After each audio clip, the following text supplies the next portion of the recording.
এটা হচ্ছে ইডলির দোকানে যে বড়াটা পাওয়া যায় না, সেই বড়াটা। শেপটা ওরকম হয়নি, কিন্তু মণিমা বানিয়েছিল। রবিবার সকাল, শুধু বড়াটা বাটিতে আসতে দেরি, আমার ভাই বোনরা কাড়াকাড়ি করতে দেরি নেই, ঝটপট ঝটপট বড়াগুলো খেয়ে নিল টিফিনে। আমাকে যদিও দুটো দিয়েছিল, তো বাকিগুলো ওরা খেয়ে নিল। তারপরে এই পিঠের দিন আসছে বলে নারকেল গাছ ছাড়ানোর জন্য লোক ডাকা হয়েছিল। তো নারকেল গাছ ছাড়াতে গিয়ে এই ডাব দোমালা হয়েছে, তো ডাবটা কেটে প্রথমে ফুটো করে খাওয়া হয়েছিল, তারপরে আবার দোমালা হয়ে গেছে বলে কাটা হয়েছে। কেটে এই শাঁসগুলো আমার প্রচণ্ড প্রিয়, জানিও কার কার এটা খেতে খুব ভাল লাগে। তো আমার তো এটা খেতে খুবই ভাল লাগে। নারকেল গোটা শক্ত হয়ে যাওয়া নারকেলের থেকে এই দোমালাগুলো খেতে বেশি টেস্ট হয়।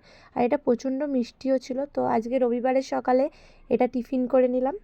তো সবাই মিলেই খাওয়া হয়েছে, যে যার একটা করে ডাব, আবার একটা করে দোমালা, ভাই বোন সবাই ছিল।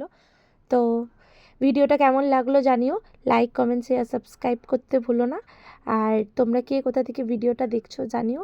আমি খুব তাড়াতাড়ি আরও একটা ভিডিও নিয়ে তোমাদের সামনে আসবো। ততক্ষণ টাটা, সাবস্ক্রাইব করতে কেউ ভুলো না।